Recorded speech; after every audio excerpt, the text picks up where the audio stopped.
کہ اگر احادیث میں دبر الصلاح کی قید کے ساتھ آنے والی تکبیر ہو، تحلیل ہو، موعظتین، آیت الکرسی جیسے ذکر اذکار ہوں، تو اس وقت دبر الصلاۃ سے مراد نماز کے بعد کا وقت ہوگا، کیونکہ یہ چیزیں نماز کے بعد ہی پڑھی جاتی ہیں۔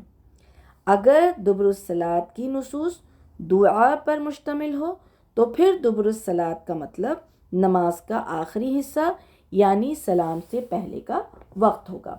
اسی طرح سے ہم دیکھتے ہیں کہ شیخ عثیمین کہتے ہیں کہ دبر الصلاۃ کی قید کے ساتھ بیان کیا جانے والا اگر ذکر ہے تو وہ نماز کے بعد ہے، اور اگر دعا ہے تو وہ نماز کا آخری حصہ ہے یعنی سلام سے پہلے کا وقت۔ فرض نماز کے آخر میں دعا کی قبولیت سے مراد کون سی دعا ہوئی؟ وہ ہے سلام پھیرنے سے پہلے کا وقت، جس میں مسنون دعائیں بہت ساری ہمیں ملتی ہیں، اور دوسری سلام پھیرنے سے بعد مراد وہ دعائیں ہیں جو ہر نماز کے بعد رسول اللہ صلی اللہ علیہ وسلم کا معمول تھا اور جو ہمیں سکھائی ہے۔ اس کے علاوہ صبح شام کی دعائیں، اذکار جو رسول اللہ صلی اللہ علیہ وسلم خود بھی پڑھا کرتے تھے اور ہمیں بھی سکھایا ہے، اور جیسے کہ رسول اللہ صلی اللہ علیہ وسلم نے فرمایا کہ جس شخص نے آیت الکرسی فرض نماز کے بعد پڑھی اس کے اور جنت کے درمیان صرف موت کا فاصلہ رہ جاتا ہے۔ تو اس طرح کی جو بھی دعائیں ہمیں سکھائی گئی ہیں تو وہ نماز کے بعد ہے یعنی کہ سلام کے بعد ہے، ورنہ دوسری اور جو بھی دعائیں ہیں وہ سلام سے پہلے سکھائی گئی ہیں، اس کا تعلق جو ہے وہ سلام سے پہلے کا ہے۔ اصل میں دعا سے مراد یہی ہے جو رسول اللہ صلی اللہ علیہ وسلم تسلسل سے مانگا کرتے تھے، ان کا یہی معمول تھا۔ تو انشاءاللہ تعالی سلام سے پہلے قضا میں کون سی دعائیں رسول اللہ صلی اللہ علیہ وسلم پڑھتے تھے، تو آئیے وہ دعائیں جو رسول اللہ صلی اللہ علیہ وسلم نے خود بھی مانگی اور ہمیں بھی سکھائی وہ انشاءاللہ دیکھتے ہیں۔ تشہد کے تعلق سے رسول اللہ صلی اللہ علیہ وسلم نے فرمایا کہ شروعات کرے اللہ کے حمد و ثنا سے یعنی کہ تحیات سے، اس کے بعد نبی کریم صلی اللہ علیہ وسلم پر درود پڑھے، یعنی تحیات پڑھنا ہے، پھر کیا پڑھنا ہے؟ درود شریف پڑھنا ہے۔ اس کے بعد جو چاہے دعا کرے، یعنی کہ ہمیں یہ اختیار ہے کہ ہم جو چاہیں دعا مانگیں اللہ سبحانہ وتعالیٰ سے اپنی حاجت کے مطابق، جس کی جو بھی مرضی ہے وہ اس وقت دعا اللہ سبحانہ وتعالیٰ سے مانگ سکتا ہے۔ ان دعاؤں میں مسنون دعائیں ہوں گی اور قرآنی دعائیں ہوں گی جو ہم اس وقت مانگیں، کیونکہ اس وقت دعا کی قبولیت کا وقت ہے، بہت ہی اہم وقت ہے، تو اس وقت ہم زیادہ سے زیادہ دعائیں مانگنے کی کوشش کریں انشاءاللہ تعالی۔ پہلی دعا ہم دیکھیں کہ وہ کیا ہے، کہ رسول اللہ صلی اللہ علیہ وسلم سے کون سی دعا سکھائی ہے جو ہمیں بخاری اور مسلم میں ملتی ہے، وہ ہے اللہم انی ظلمت نفسی ظلما کثیرا ولا یغفر الذنوب الا انت فاغفر لی مغفرۃ من عندک وارحمنی انک انت الغفور الرحیم۔ بہت ہی پیاری دعا ہے، اس میں اللہ سبحانہ وتعالیٰ سے ہم لوگ اپنے گناہوں کی معافی طلب کرتے ہیں جو ہم لوگوں نے اپنی جانوں پر ظلم کیا گناہ کر کے، اور اللہ سبحانہ وتعالیٰ سے رحم کی درخواست کرتے ہیں، اور کیونکہ اللہ سبحانہ وتعالیٰ ہی بہت بخشنے والا اور مہربان ہے۔ دوسری دعا جو ہمیں حضرت عائشہ رضی اللہ عنہا کی روایت سے ملتی ہے، وہ جو رسول اللہ صلی اللہ علیہ وسلم سلام پھیرنے سے پہلے پڑھا کرتے تھے، وہ ہے اللہم انی اعوذ بک من عذاب القبر واعوذ بک من فتنة المسیح الدجال واعوذ بک من فتنة المحیا وفتنة الممات اللہم انی اعوذ بک من المأثم والمغرم۔ یہ بھی بخاری اور مسلم میں ہمیں یہ دعا ملتی ہے، اور اس دعا کو رسول اللہ صلی اللہ علیہ وسلم صحابہ کرام کو ایسے سکھایا کرتے تھے جیسے کہ قرآن کی تعلیم دیتے تھے۔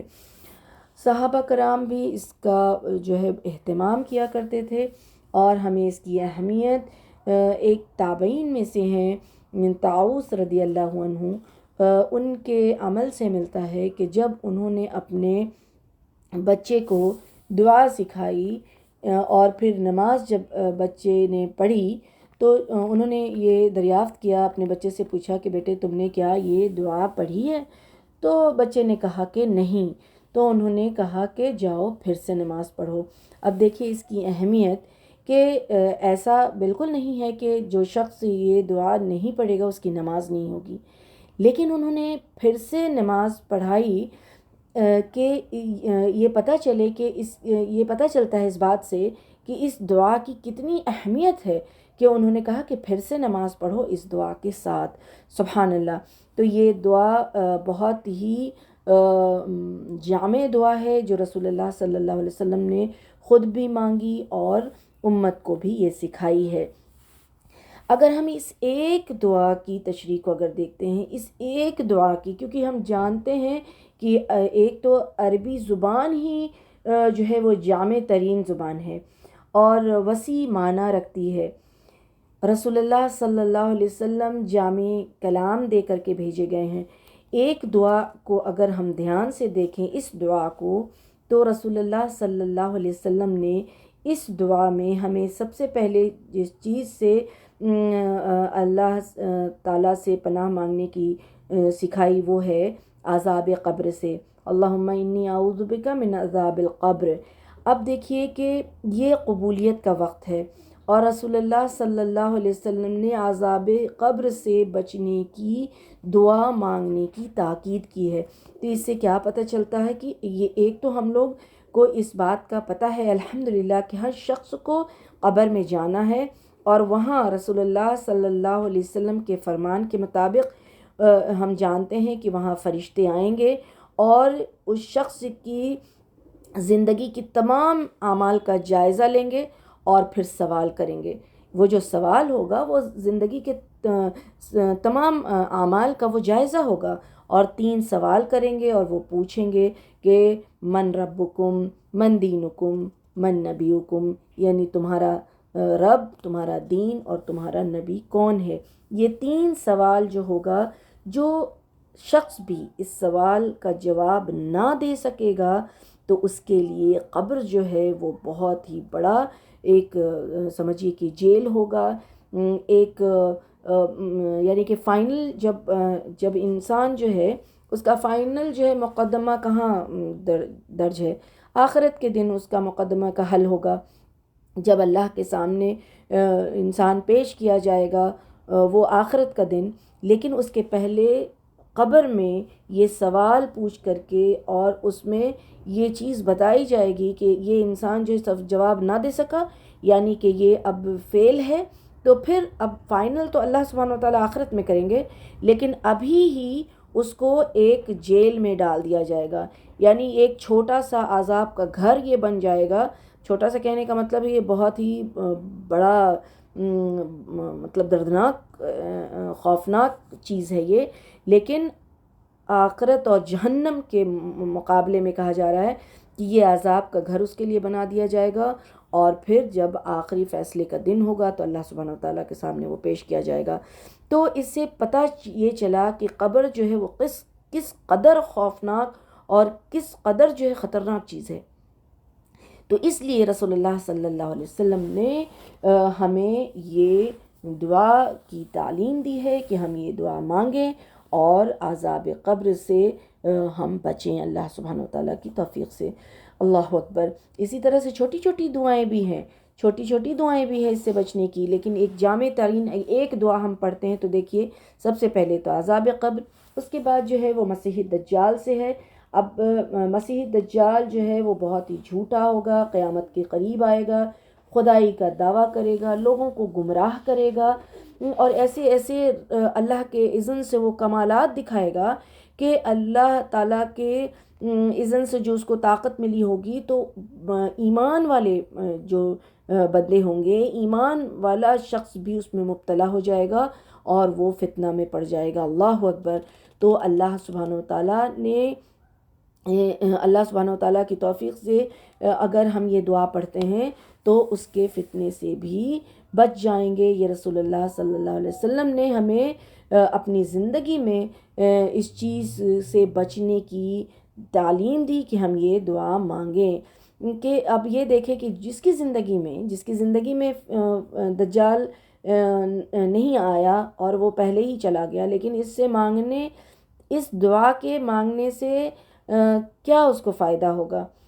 اللہ تعالیٰ اس دعا کی برکت سے اس شخص کو دجالی صفت کے لوگوں کے شر سے، اس کے فتنے سے محفوظ رکھے گا۔ سبحان اللہ! یعنی وہ دجال کا وقت نہ دیکھ سکے گا وہ شخص، اس دعا کو پڑھنے والا، تو اس کو فائدہ کیا ہوگا کہ دجالی صفت کے لوگ، یعنی ویسے جھوٹے کذاب فتنہ میں ڈالنے والے جو لوگ ہوں گے، اس کے شر اور فتنے سے انسان جو ہے وہ محفوظ رہ جائے گا اللہ کے اذن سے۔ سبحان اللہ! تو اللہ تعالیٰ اس کو محفوظ رکھے گا۔ اسی طرح سے جو دعا میں ہے وہ زندگی کے فتنے سے۔ اللہ اکبر! دیکھیے انسان کی زندگی، رسول اللہ صلی اللہ علیہ وسلم نے یہ دعا سکھائی ہے، انسان کی پوری زندگی جو ہے وہ فتنہ میں اگر پڑی کسی کی، تو مطلب یہ زندگی جو ہے اس میں جو ہے فتنہ ہر طرح سے آتا رہتا ہے، بچپن سے لے کر کے جوانی اور بڑھاپا، جتنی بھی زندگی اللہ سبحانہ و تعالیٰ جس کو دیتا ہے، تو جس سے بچاؤ مانگنا اللہ سبحانہ و تعالیٰ سے بہت ضروری ہے۔ کہ کوئی شک نہیں ہے کہ انسان کی زندگی جو ہے بچپن سے لے کر کے بڑا جب ہوتا ہے تو اس پوری زندگی جو ہے، اس میں تو کوئی شک نہیں ہے نا کہ یہ امتحان کی جگہ ہے، زندگی امتحان ہے، یہ دنیا امتحان کی جگہ ہے، تو فتنہ تو آئے گا۔ اب ایک چیز کو اگر لیں، زندگی کے فتنے کے بارے میں ہے کہ زندگی کے فتنے سے اللہ سبحانہ و تعالیٰ محفوظ رکھے، حفاظت فرمائے۔ تو زندگی کا فتنہ کیا ہے؟ اگر ایک انسان لے عورت اور مرد کی جوانی کا فتنہ، اللہ اکبر! تو یہ کتنا بڑا فتنہ ہے کہ انسان اس میں اگر جوانی اللہ کی مرضی کے مطابق گزرے تو یہ اللہ کی بہت بڑی رحمت ہوگی، پھر تو ان پر فرشتے بھی رشک کریں گے۔ لیکن اگر کسی کی جوانی، چاہے وہ مرد ہو یا عورت ہو، اس کی جوانی اگر اللہ سبحانہ و تعالیٰ کی نافرمانی میں، اس کے اپنے نفس کی پیروی میں گزری، تو پھر اس کی زندگی میں کتنا بڑا فتنہ برپا ہوگا، وہ ہم اور آپ جو ہے اس کا اندازہ نہیں لگا سکتے، وہ کتنی بڑی چیز ہے۔ اسی طرح کیونکہ فتنے سے بچنا، سب سے پہلے تو اس چیز کو سمجھ لینا ہے کہ کسی بھی فتنے سے بچنا انسان کے بس کی بات نہیں ہے، جب تک کہ اللہ سبحانہ و تعالیٰ کی توفیق اور مدد شامل نہیں ہو۔ کوئی شخص نہ تو برائی سے بچ سکتا ہے اور نہ نیکی کر سکتا ہے بغیر اللہ کے اذن کے، بغیر اللہ کی توفیق کے، بغیر اللہ کی مدد کے۔ اسی لیے تو لا حول ولا قوت الا باللہ، کیا معنی ہے اس کا؟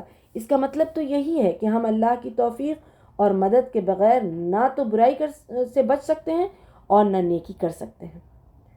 اس لیے فتنہ زندگی سے بچنے کا نماز کے اندر جو ہے اللہ سے دعا کرنا جو ہے اتنا ضروری ہے۔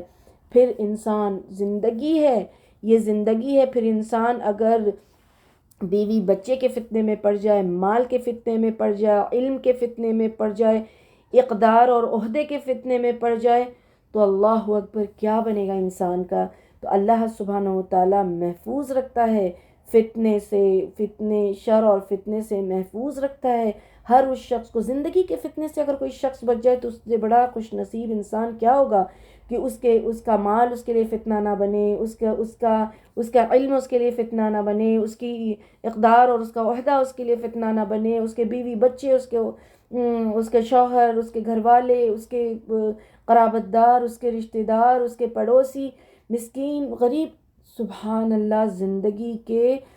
زندگی کے جو سارے مراحل ہیں اس سے انسان گزرتا جاتا ہے، تو اگر یہ دعا پڑھے گا سبحان اللہ، تو اللہ سبحانہ و تعالیٰ اللہ کی مرضی کے مطابق بسر کر سکتا ہے۔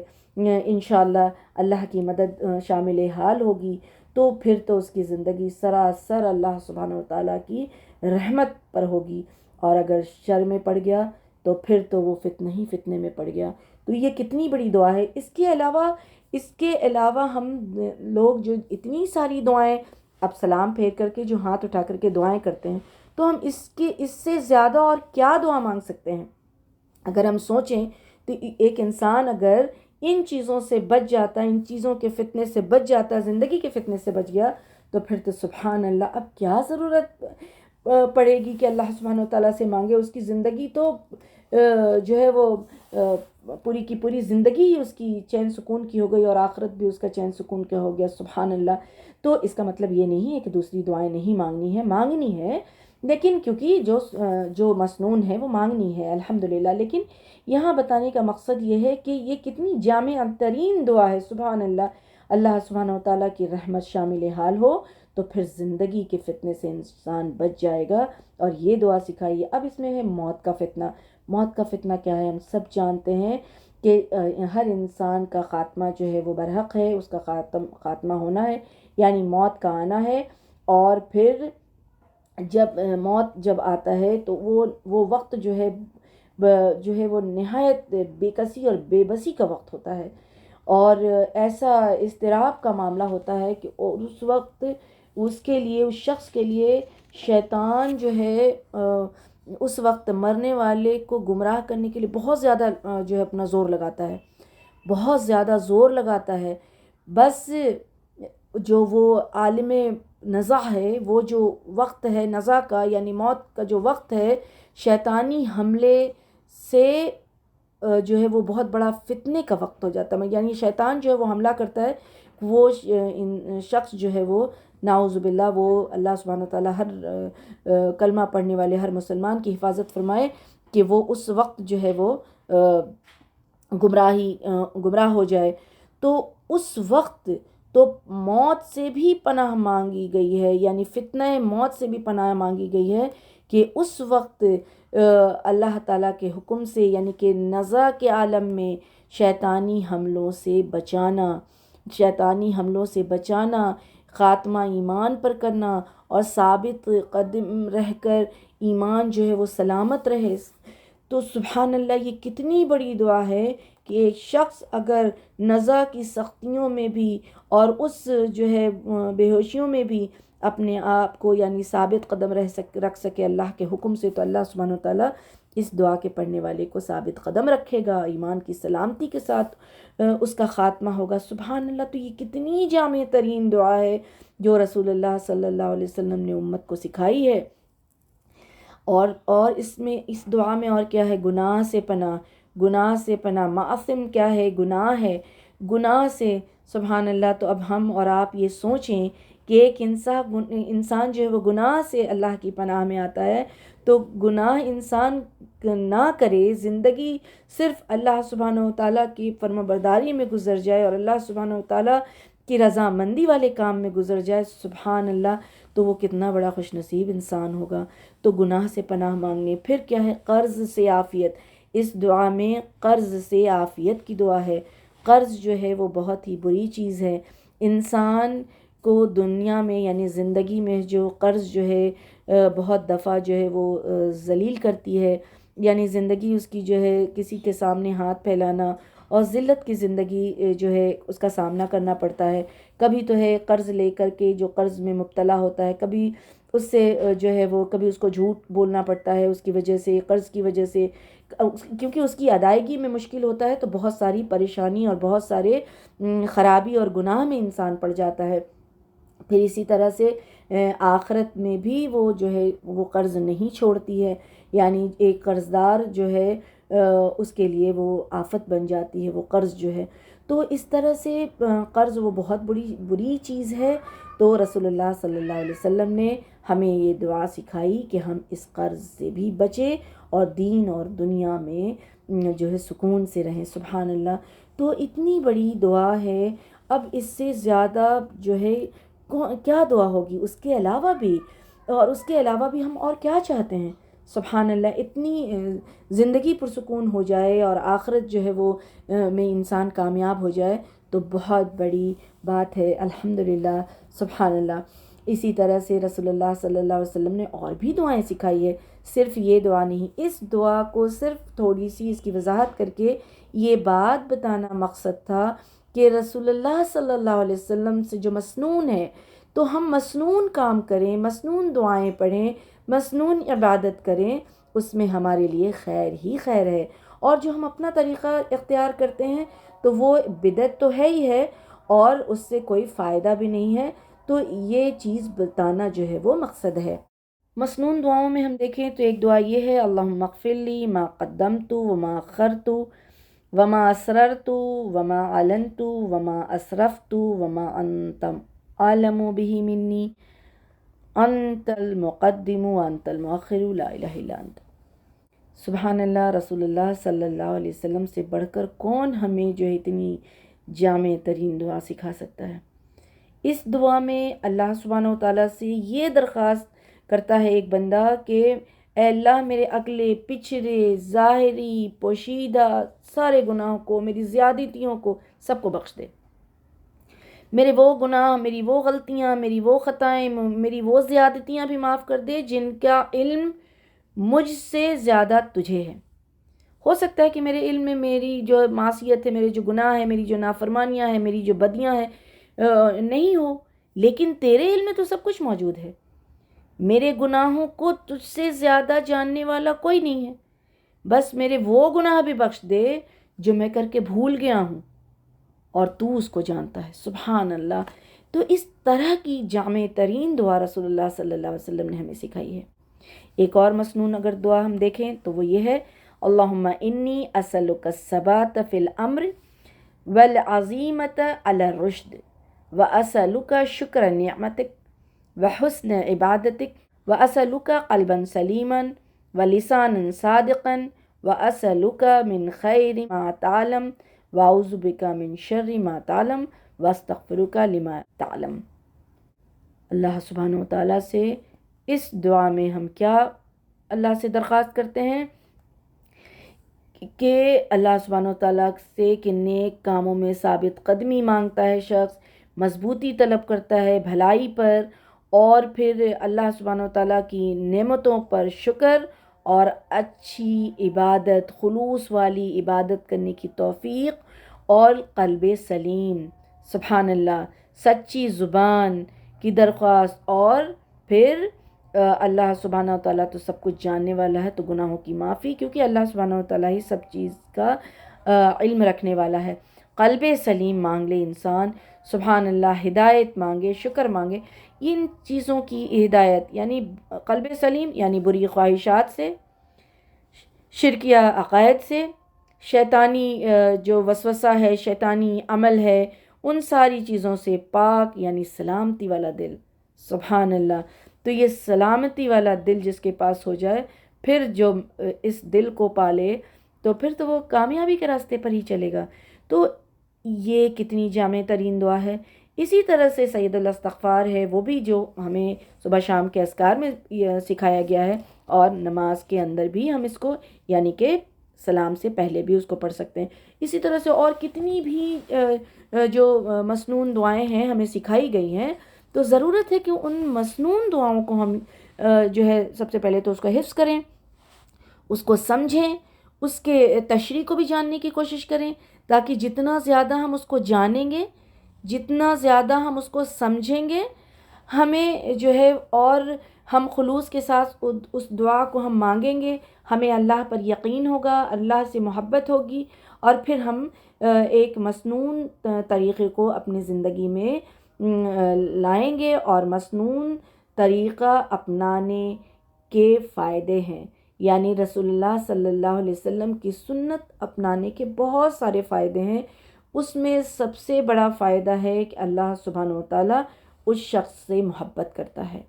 کیوں؟ کیونکہ اللہ سبحانہ و تعالیٰ نے یہ فرما دیا ہے کہ اگر تم مجھ سے محبت کرتے ہو تو میرے رسول کی پیروی کرو، سبحان اللہ۔ تو یہ علامت ہے سنت پر پیروی کرنا، سنت کو اپنی زندگی میں لانا، سنت پر اپنی زندگی گزارنا، چاہے وہ عبادت کے تعلق سے ہو یا پھر دوسرے معاملات ہوں، ان میں سنت کی پیروی کرنا اس بات کی دلیل ہے کہ وہ شخص اللہ سبحانہ و تعالیٰ سے محبت کرتا ہے، اور وہ اللہ سبحانہ و تعالیٰ کی محبت چاہتا ہے، اور ایسے شخص کو پھر اللہ سبحانہ و تعالیٰ اس کی مغفرت فرما دیتا ہے، سبحان اللہ۔ تو اللہ سبحانہ و تعالیٰ سے دعا ہے کہ ہم اپنی عبادتوں کو، اپنی نماز کو، اپنے ذکر اذکار کو سنت کے طریقے پر کریں۔ اللہ سبحانہ وتعالی ہم سب کو توفیق اور ہدایت دے اور سنت کی اہمیت کو سمجھنے اور اس پر عمل کرنے والا بنا دے۔ آمین یا رب العالمین۔ وما علینا الا البلاغ۔